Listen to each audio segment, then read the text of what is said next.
गोरखनाथ की बातों से प्रेरित होकर राजा विक्रम ने दरबार छोड़कर अकेले जंगल की ओर प्रस्थान किया।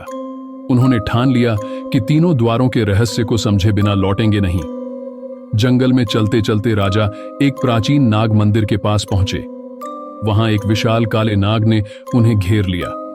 नाग फुफकारते हुए बोला, राजा, तुम्हारा अभिमान तुम्हें मुझसे बचा सकता है, तो दिखाओ अपनी शक्ति। विक्रम ने तलवार खींची, लेकिन जैसे ही वह वार करने वाले थे, नाग ने उनकी आंखों में झांका। उसमें उनका पूरा जीवन दिखाई दिया, उनके फैसले, उनकी लड़ाइयों में दूसरों को चोट पहुंचाना और उनका गर्व।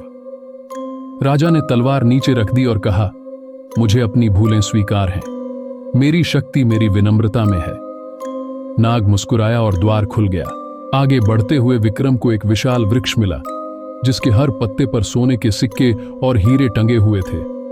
वृक्ष ने एक गहरी आवाज में कहा, राजा, जो चाहो ले जाओ, लेकिन याद रखना, हर फल तुम्हें माया में और गहरे डुबो देगा। विक्रम के मन में लालच आया, पर उन्होंने गोरखनाथ की चेतावनी को याद किया। वह वृक्ष के सामने हाथ जोड़कर बोले, मुझे सोना या हीरे नहीं चाहिए, मुझे केवल सत्य का मार्ग दिखाओ। वृक्ष का तेज गायब हो गया और दूसरा द्वार खुला। तीसरा द्वार एक सरोवर के पास था। पानी इतना साफ था कि उसमें विक्रम को अपना प्रतिबिंब नजर आया।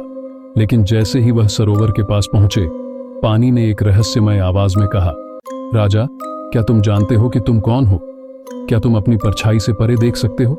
राजा विक्रम ध्यान में बैठ गए। सरोवर के भीतर उन्हें माया और सत्य का संघर्ष दिखाई दिया। उन्होंने गहराई से महसूस किया कि उनका अस्तित्व केवल राजा का नहीं, बल्कि एक साधक का है। सरोवर का पानी चमक उठा और अंतिम द्वार खुल गया। राजा विक्रम जंगल से लौटे, लेकिन अब वह न केवल एक राजा थे, बल्कि एक संत बन चुके थे। उनके राज्य में न्याय और करुणा का नया युग शुरू हुआ।